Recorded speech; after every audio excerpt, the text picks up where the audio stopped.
गृहरे कंपुछि विरोधीଙ୍କ स्वर। ओडिया अस्मिता को नहीं विधानसभा मुहांमुही।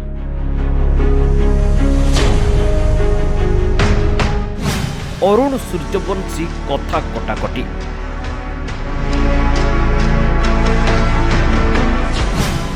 राजनैतिक मुद्दा न करने तागिद। ओडिया अस्मिता को प्रसंग करी बीजेपी निर्वाचन लड़िथिला और 24 वर्षर बीजेडी शासन क्षमतार गला। सही प्रसंग को नहीं रोचक होईची विधानसभा प्रश्न उत्तर। मुहांमुही होईचंती शासक विरोधी। हेले ओडिया अस्मिता को प्रसंग करी शासक विरोधी मुहांमुही हेबा प्रथम घटना नुहे। यह पूर्वर अनेक थर सरकार को ट्रेजेडी करिसंती बीजेडी नेता। सरकार गढ़ा को 8 मास होला। ओडिया अस्मिता चुलिकी जाइछि। ओडिया अस्मिता कौन सठिक भावे बुझी नथिबा बीजेपी राज्यवासी को ओडिया अस्मिता उपरे ज्ञान बांटिबा को अपचेष्टा करुछि बोली विरोधी अनेक समय रे कहचंती।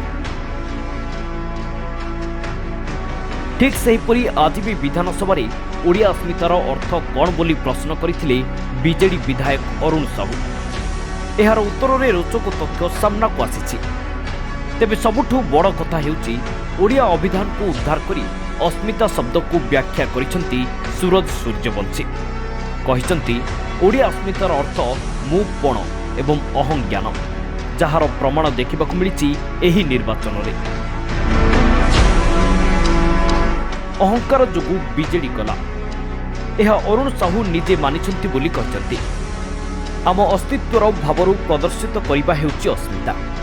एपरी ओडिया अस्मितार अर्थ को सरल भावे बुझाइछंती। ओडिया अस्मिता गोटे राजनैतिक मुद्दा नुहे, यह प्रत्येकटी ओडियांक भाववेग सहित जड़ित। तेणु ओडिया अस्मिता को केबे भी राजनैतिक अस्त्र भावे देखिबा उचित नुहे बोली कहिसंती संस्कृति मंत्री सूरज सूर्यवंशी। हेले जहा भी हो उत्तर देई आसुथिबा बीजेडी आज प्रश्न करी बीजेपी को खाइला करुछि आउ तांकु साथ देउछि कांग्रेस। गृह आरंभ हेबा क्षणी कंपुछि विरोधीଙ୍କ विरोधर स्वर। जहा फଳରେ दिन 12टा जाए प्रथमे गृह को मुलतवी रखिथिले बाचस्पति सुरमा पाढ़ी। 12टा ପରେ गृह आरंभ हेबा मात्रे पुणी थरे सुबिथिला विरोधीଙ୍କ होहल्ला एवं हट्टगोल। शेषरे बाध्य होई बाचस्पति सुरमा पाढ़ी विधानसभा को अपराह्न 4टा जाए मुलतवी रखिछंती। ब्यूरो रिपोर्ट दिनांक टीवी।